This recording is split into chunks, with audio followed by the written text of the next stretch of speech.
படிப்பதில் இல்லாத சுகமா, நல்ல பழக்கத்தில் இல்லாத சுகமா? கெடுக்கின்ற பொருட்களில் நீ சுகத்தை வைத்தால் கேட்பதும் பிடிப்பதும் தகுமா? இன்றைய இந்த சிந்தனையோடு நாம் நிகழ்வுக்குள் செல்கின்றோம். இன்று நாம் சிந்திக்க இருக்கக்கூடிய தலைப்பு, ஆண்டவனின் அருளை பெற துறக்க வேண்டியது கோபம். ஆண்டவனின் அருளை பெற துறக்க வேண்டியது கோபம்.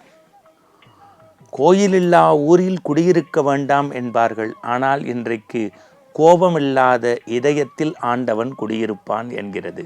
எப்படி?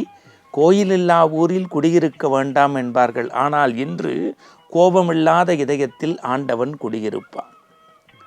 ஒரு அற்புதமான வேத சாஸ்திரம் சொல்கிறது, 100 தர்மங்களை விட 1000 யாகங்களை விட மேலானது கோபம் தவிர்த்து வாழ்வது. எவ்வளவு மகா உன்னதமான வார்த்தை! 100 தர்மங்களை விட 1000 யாகங்களை விட மிக உன்னதமானது, மேலானது, உயர்வானது, சிறந்தது எது? கோபமில்லாது வாழ்வது. பொறுமை கடலினும் பெரிது என்றார்கள். பொறுமையை இழந்துட்டா வாழ்க்கையில் எல்லாத்தையும் இழந்துட்டோமா. அதனால்தான் தர்மசாஸ்திரத்தில் சொல்கிறாங்க, நான் கோபம் வந்துட்டா மனுஷனாக இருக்க மாட்டேன்னு சொல்லுவானா. நான் கோபம் வந்துட்டா மனுஷனாக இருக்க மாட்டேன்னு சொல்லுவானா. அப்படின்னா என்ன அர்த்தம்? அதுக்கு பின்னாடி டேஷ் நம்மளே போட்டுக்கணுமா? சிங்கமா, கரடியா, நாயா, நரியா, ஓனாயா?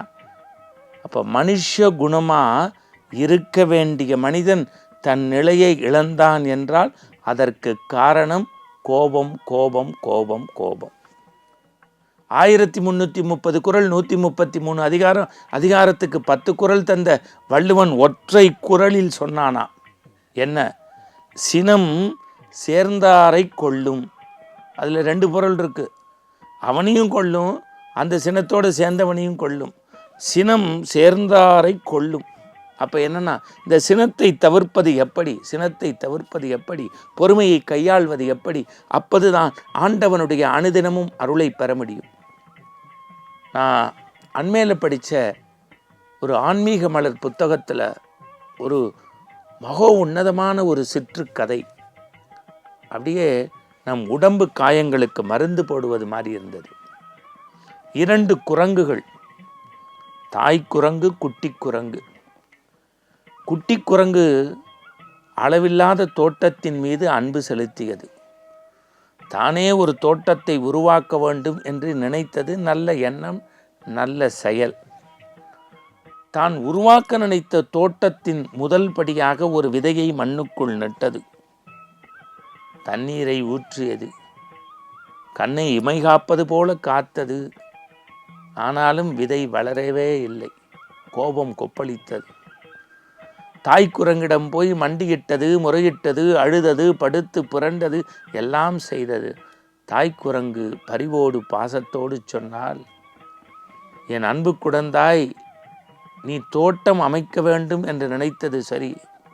விதை சரியாக நட்டிருக்க மாட்டாய், பாத்தி சரியாக கட்டியிருக்க மாட்டாய், வேலியை அமைத்திருக்க மாட்டாய், நீர் ஊற்றிருக்க மாட்டாய் என்றார். விதை விதைத்தேன், மண் மூடினேன், நீர் ஊற்றினேன், ஆனாலும் வளரவில்லை என்றார். போதிய நீர் பற்றாமல் இருக்கும் என்றார். இல்லை, 10 கடம் ஊற்றினேன், ஆனாலும் வளரவில்லை. ஆச்சரியமாக இருக்கிறதே, ஏன் என்று கேட்டார். எனக்கும் தெரியவில்லை என்றார். முறையாக விதை வைத்து பாத்தி கட்டி தண்ணீர் ஊற்றினால் தோட்டம் உருவாகி இருக்க வேண்டுமே, ஏன் வரவில்லை என்றார். தெரியவில்லை, அதில் ஏதோ குறைபாடு இருக்கிறது, எங்கே காட்டு என்றார். எங்கே காட்டுவது? ஒரு நாளைக்கு 100 முறை அந்த விதையை எடுத்து மண்ணை நோண்டி பார்க்கின்றேன், ஒருபோதும் அது செடியாக மலரவில்லை என்றவுடன் தாய் குரங்கு சிரித்து கொண்டே குட்டி குரங்கை அணைத்து கொண்டதாம். பாவி பிள்ளை, நீ தோட்டம் அமைக்க வேண்டும் என்று நினைத்தது மகோ உன்னதமான செயல். ஆனால் விதைத்த விதையை அவ்வப்பொழுது எடுத்து பார்த்தால் அது முறையற்ற செயல் அல்லவா? நீ நீர் ஊற்றியும் வேலி அமைத்தும் பாத்தி கட்டியும் யாருக்கு என்ன பயன்? தோட்டத்தில் விதை பொறுமையாக இருந்தால்தான் வளரும். இந்த குட்டி குரங்கை போல நம் மனித மனத்திற்குள் பல குட்டி குரங்குகள் உட்கார்ந்து கொண்டு ஆசையும் களவையும் நம்முடைய கோபத்தையும் தாபத்தையும் தூண்டி தூண்டி நாம் போட்டுக்கொண்டே இருக்கின்றோமே. இல்லை, அமைதி என்கின்ற விதையை இந்த இதயத்தில் விதைத்து விட்டால் ஆன்மீகம் என்கின்ற செடி வளருமா? அதை வரை நாம் பொறுமையாக இருக்க வேண்டும். ஒற்றை வரியில் சொல்கின்றேன் நண்பர்களே, நான் மீண்டும் சொல்கின்றேன், ஆத்திரக்காரனுக்கு புத்தி மட்டும் என்பார்கள், பதறும் காரியம் சிதறும் என்பார்கள். பக்தி மார்க்கத்தினுடைய ஞான வேள்வி தீயில் ஆகுதி பொருளாக இட வேண்டியது ஆத்ம சுத்தத்தான அமைதி மட்டும்தான். கோபம் குறை, ஆண்டவனின் சன்னிதானம் செல்ல வேண்டாம், ஆண்டவனே அகத்தில் குடியேறுவான். மீண்டும் நற்சிந்தனையோடு நாளை சந்திப்போம். வணக்கம்.